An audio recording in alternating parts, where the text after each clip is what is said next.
All right, guys. Hi, and welcome back again to another episode of Words with Al.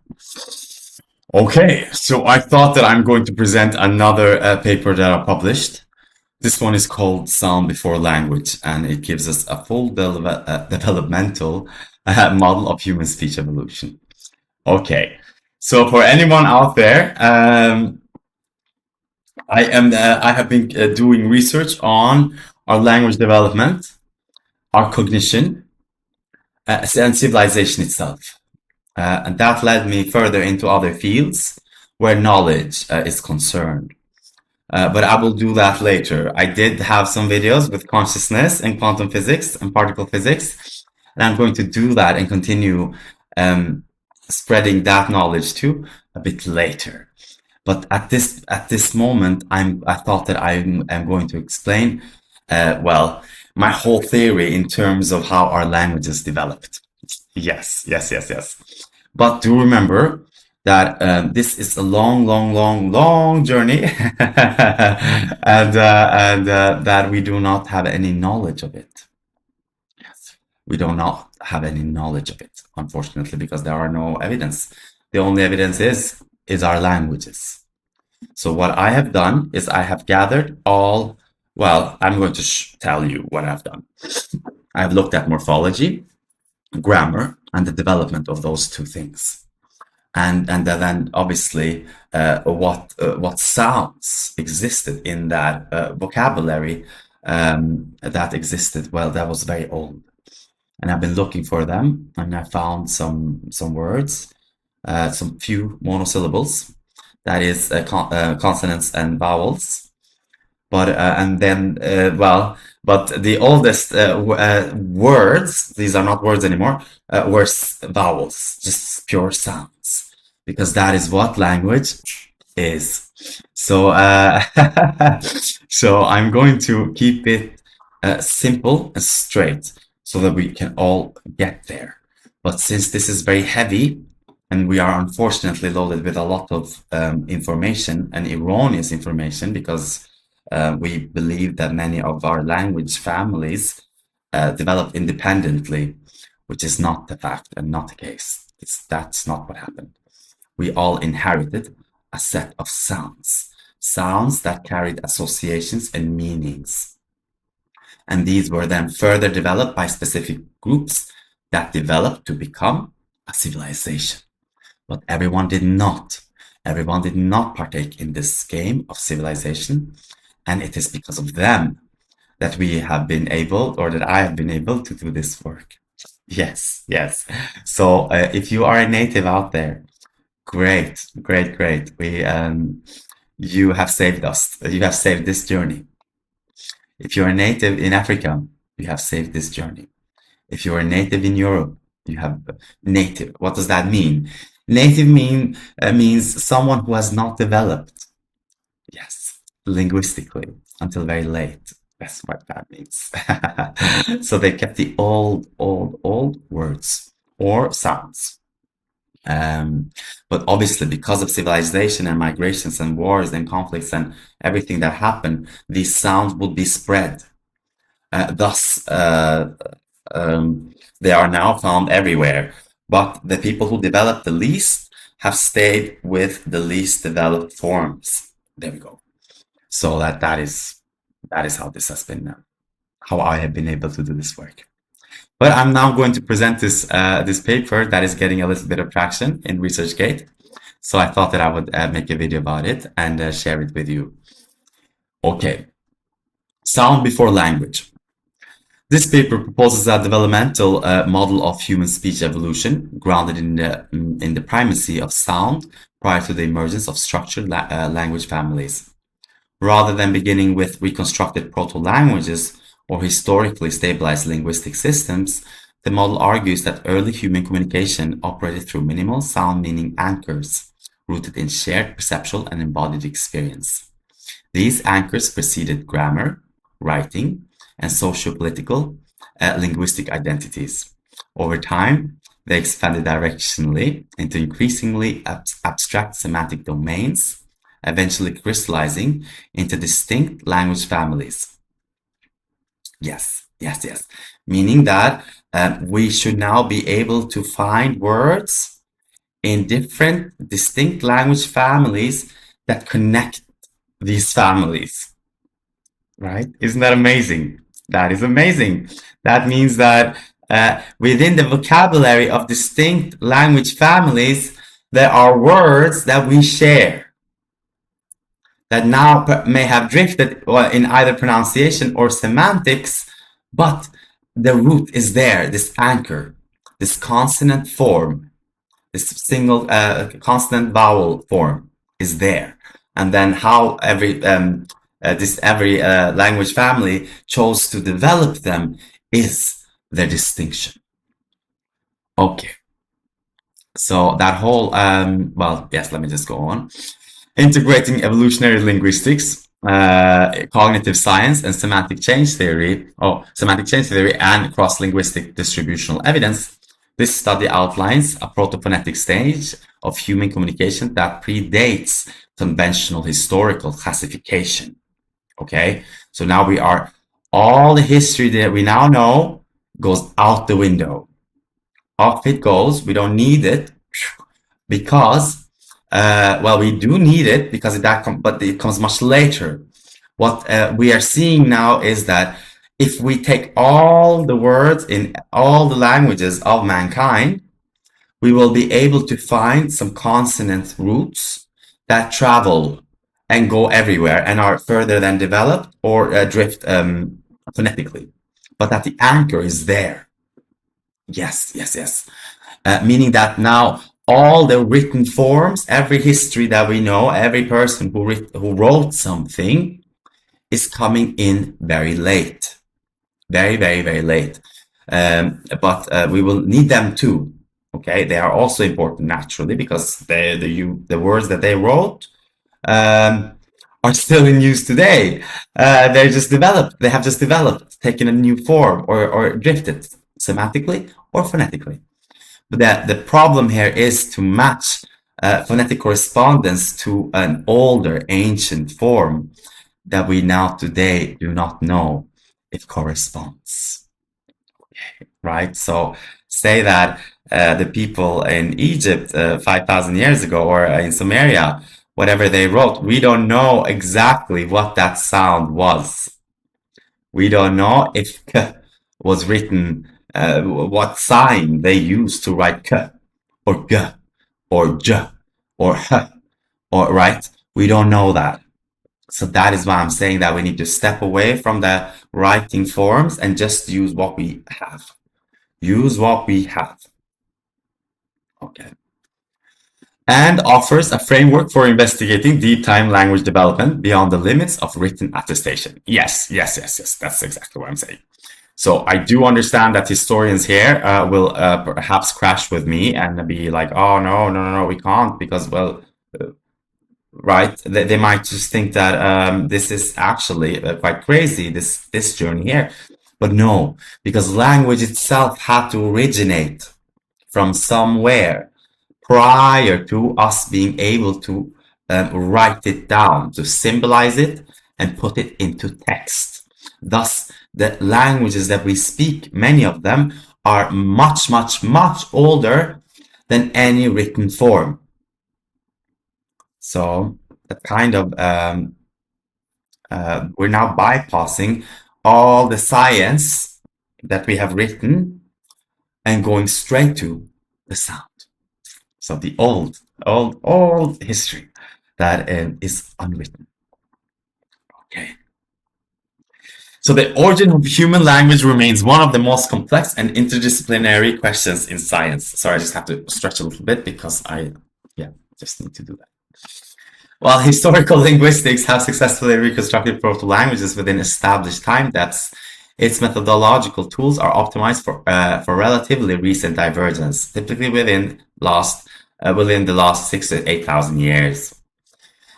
So I have a big problem with reconstructed proto-languages because they are either abbreviations of very many other words or words that are put together, or they're guesses. They're guesses, unfortunately. And we don't need guesses when we already have languages today that are very old. So we can just now gather all of them and then go consonant for consonant and see whether we find something within that semantic domain. If if there are meanings that are shared using the same consonant. Yes, yes. Within established, writing systems which provide direct attestation extend back only about 5,000 years. Yet anatomically, modern humans have existed for at least 200 to 300,000 years. And language almost certainly predates writing by many thousands of years. Not almost, but certainly. This temporal gap suggests that the early stages of human communication are not directly accessible through traditional reconstruction methods. Yes. Another problem here is that because of this fact that we now think that all these languages have, very many languages have just developed independently, and that all these all these sounds that are shared outside the family group, language family group, is now either the science answers this either as a coincidence or as a coincidence, random, or just a convergence that we just kind of got to the same sound, right? Which is ridiculous. That's not what happened, because everything kind of has a cause. Everything has an origin. And since we are genetically the same, we share ancestors. The further and further and further back in time we go, we can then conclude that our ancestors must have known these words, these anchors, these consonants, but then with time, these would diverge and become something else. Thus, now it seems unlikely that they have any relatedness, but they do, just in very, very deep time. Yeah. So that is how we explain this. The present study proposes that to investigate deeper layers of linguistic evolution, the unit of analysis must shift from proto-languages to minimal sound structures. Exactly. Specifically, it advances the developmental hypothesis. Human language evolved from a proto-phonetic stage characterized by minimal sound anchors mapped onto perceptual load and embodied experience. These anchors expanded directionally and combinatorially over time, eventually forming structured language and language families. Yes, this approach does not reject comparative methods. I do not reject comparative methods, but comparative methods are very late. We can still find words that are still exactly the same. Like, for instance, well, I'm not going to use an example right now because I have very many videos where I show my examples. But people, when they look at it, they're like, how can a Chinese word be related to a European word? Right, because we shared an ancestor prior to that divergence. It's really that simple. It seems that we are not able or capable of holding a greater span of time in our mind than our own civilizational and historical spurt, so to say. So that the Chinese are like, no, this word belongs to us, and the Turkic are, no, it belongs to us, and the Europeans are, no, it belongs to us, but it belongs to us all because we shared an ancestor, guys. Yeah. So rather, it situates language families as later crystallizations of more fundamental sound-based communicative processes. Yes, yes, yes. The comparative method relies on systematic correspondences and shared innovations to reconstruct ancestral states. While highly effective within certain time depths, its reliability decreases as lexical replacements accumulates and phonological erosion obscures regular correspondences. So this is the limits of proto-language reconstructions. They're literally constructed. They're made. They're made because we thought that the further back in time we go, that each language family had their own system. But that is in fact after the divergence happened. After, not before. Before the divergence, they didn't. So we can't use reconstructed forms. Reconstructed forms had to actually be thrown out because the more back in time we go, the fewer and fewer and fewer words there were. Meaning that every new word that now pertains to one specific group has to be rejected when we're doing this job. Because here we're only looking at words that actually are found everywhere. Because they are the ones that are inherited. Yes. So 3 constraints are particularly relevant. Yes. So these are the constraints of this. Okay. That is the chronological limitation. This means that they can't go beyond a specific specific period of time. They're limited by time. Okay. And then we have lexical replacement. That suddenly we have a new a vocabulary undergoes changes that now they drop whatever they inherited. They drop it and they start using something else. And then we have a semantic drift, where now this one word begin meaning other things for this group. But let's say the other ones, it just stayed, right? So this makes it then very difficult, and then thus also very easy to say that it's all random and know that we in fact develop independently, that our languages are not related whatsoever. But that is incorrect. So consequently, if language began as minimally structured sound system, its early stages may not be recoverable through traditional genealogical reconstruction alone. Yes. Oh, and then we have the genetics, indeed. And then we have the genetics that kind of like sets a boundary, right? And because, well, we don't know the speed of the change of genetics. We don't know. We don't know how long it takes for a genetic pool or a genetic drift to occur. So we need to discover that too. Because we know that our haplogroups go from A to B, C, D, E, F, and so on and so forth. But we don't know how long time it takes from A to become B, from B to become C, and C to D, and so on and so forth. Or whether it happens actually rather fast. If just the environment changes and the diet and just, if we go from a desert to a forest, or from the forest to the sea, or from the sea to, and so on and so forth, if this has a massive impact on our genetical drift. Yes.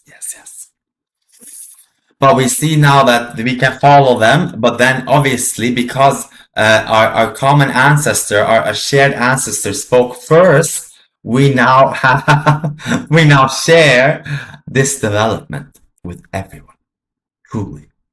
But we have certainly diverged now. Everything is different now, but it didn't used to be that. So, sound as the foundational medium. Speech is first and foremost a physiological and acoustic phenomenon. Prior to grammatical structuring, communicative systems must have relied on a pattern vocalization. From an evolutionary perspective, vocal control, breath regulation, and auditory discrimination from the biological substrate upon which symbolic language was built. Okay, so these things are, so we have to have a vocal control. We have to have some sort of sound, right, as the foundation. So we have to look at languages now as layered development. So that, and then later we have fully, when things were crystallized into writing, then we see a civilizational divergence in addition to everything else that happened before. Yes. Okay. But these have to be learned. We have to learn to control our mouth, our sounds.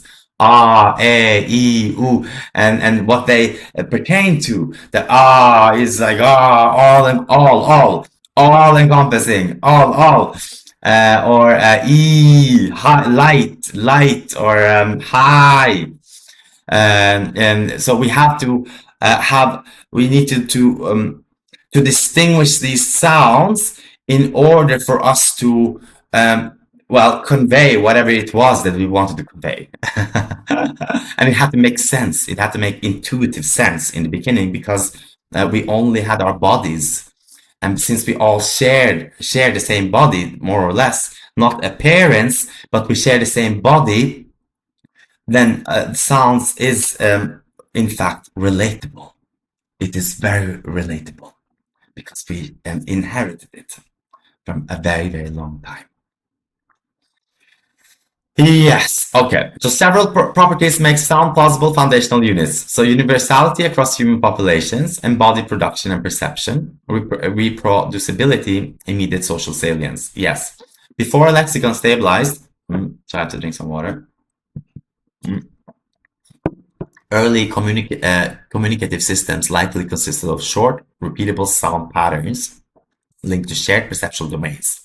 Such minimal units may be described as proto-phonetic anchors. Yes, yes. So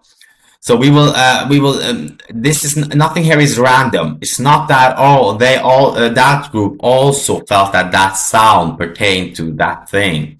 No, this was inherited. We really have to open up to that possibility.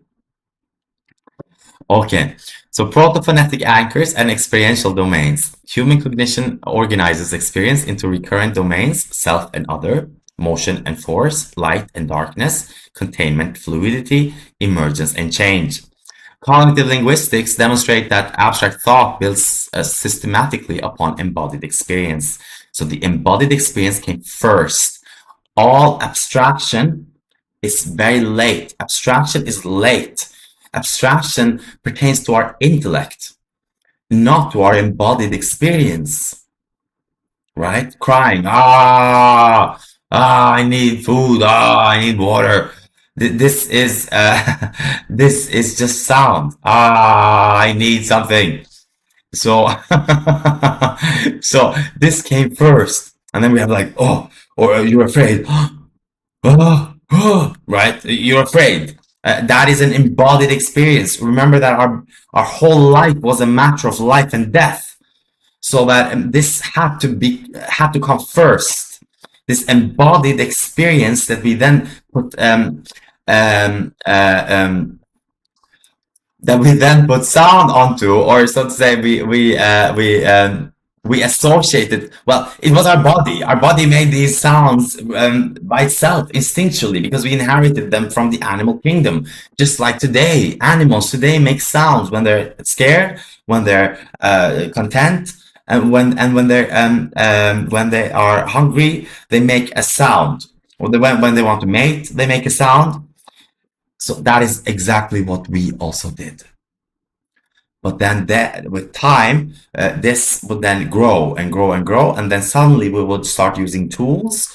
That is when we get consonants coming in. Cut, cut. Right? Or ch, ch. This now is linked again to the sound it makes is the sound it got. Right? Because it was relatable. We needed to use something that was relatable. That is the foundational language. It's very simple. Truly, when we go through it now, it's like, what the fuck? How simple it is. But unfortunately, it has taken us a long time to get here. So if early sound meaning pairings were grounded in these domains, certain phonetic structures may have become recurrently associated with specific experiential categories. Over time, these associations would expand directionally from bodily experience to social structure, from perceptual reference to institutional abstraction. Right. See, now we're getting stages here, right? Bodily experience first, then social structure, then perceptual reference, and then institutional abstraction. And we are kind of here. We are using this stage and this stage. Well, actually, we haven't really looked at this stage so much. We're looking at this stage to create proto-constructed words, which is ridiculous. This is very, very wrong. This is incorrect. We should not do that. That is completely the wrong approach. Yes. So the hypothesis predicts two observable properties across languages: semantic clustering, similar sound types recur within related experiential fields, and directional development, meanings expand from embodied domains toward abstraction, towards abstraction, and rarely reversing. This is now the two types of evidences that we will use. These are the factors that my work has been using to show this development. Right. So it begins as one anchor, one consonant, meaning many things. K means cutting. It means body. It means well, who, where, and so on and so forth. But then, but we'll see, okay? Because now I just use one language, but that's not right. I need to kind of use them all, and it depends like which one, right? Because if I use now more recent languages, then that is incorrect. That's not that will give us an erroneous perspective. We need to use one of the old languages and then see how new words emerge from that root. New words that now today seem unrelated. And then that will show us the actual directional development. So such asymmetry aligns with broader theories of semantic change. Yes. So directionality and irreversibility in semantic change. So this is kind of, again, just saying the same thing. Cross-linguistic research demonstrates that semantic change is not random. Developments tend to proceed from concrete to abstract, from lexical to grammatical. Once abstractions occur, reversal to embodied origins is rare. We can go from the root out, but we won't go back from the out and in. We won't return to the root. Yeah, because the development has gone forward. Now we have developed. Now we're using these words differently, so that we don't go back. And that is kind of what is also enabling us to find this development. So if proto-phonetic anchors encoded core experiential domains, their later expansion into numerical, social, temporal, and institutional meanings would follow predictably cognitive pathways. The persistence of directional asymmetry across unrelated language families would suggest that early structuring exerted long-term constraints on linguistic evolution. Yes, so root combination and emergent structure.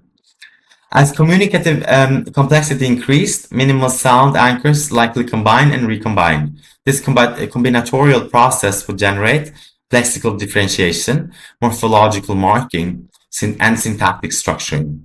Under this model, language families do not represent independent inventions, but rather stabilized elaborations of shared sound-based inheritance, guys.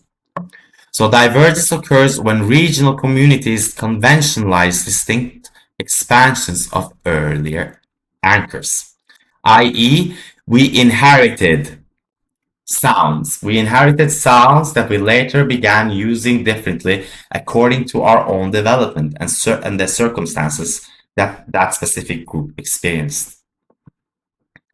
This perspective reframes linguistic history as fragmentation of a continuous developmental process rather than the emergence of unrelated systems.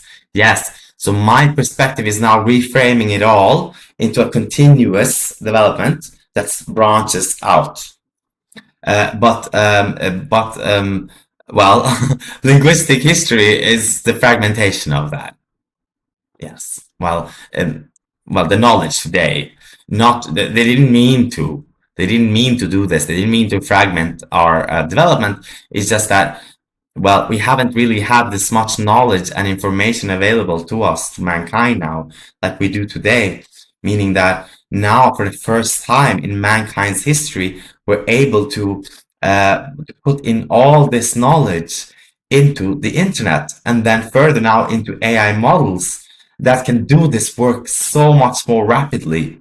And this work is now these inventions is now what is tying us up for the first time in thousands of years. So, genetics, human unity, and linguistic continuity. Genetic research confirms that all modern humans descend from a common ancestors in deep time, and that populations have experienced repeated migrations and admixture. While genetic continuity does not equate directly to linguistic continuity, it reinforces the plausibility that early communicative structures were widely shared prior to later differentiation. Yes. Language shift can occur without large-scale genetic replacement. Nevertheless, the biological unity of humanity provides a plausible substrate for a shared early sound-based systems. Yes. So here are the implications. This is very beautiful. A proto-phonetic developmental model has several implications. It expands inquiry beyond the limits of written attestation. It reframes language families as late evolutionary stages. It emphasizes minimal sound meaning anchors as analytical units. It integrates cognitive, evolutionary, and historical perspectives into one theory. And it predicts cross-family directional asymmetries. Yes, yes, yes. And conclusion, human language did not begin as bounded systems labeled by later tradition. It began as a pattern vocal sound grounded in embodied experience. Over time, these minimal sound anchors expanded, combined, and stabilized into the languages we classify today. By shifting the analytical focus from proto-languages to proto-phonetic anchors, we gain access to deeper developmental layers of human speech evolution. Language families thus represent not origins, but crystallizations of a far older and continuous sound-based communicative process. Yes. Yes, yes, yes. So that was it. That was it for today. Thank you. Thank you for joining me. Thank you for listening and being part of this journey. It is my honor, my pleasure, and yeah, have a good day or evening wherever you are. Cheers and bye.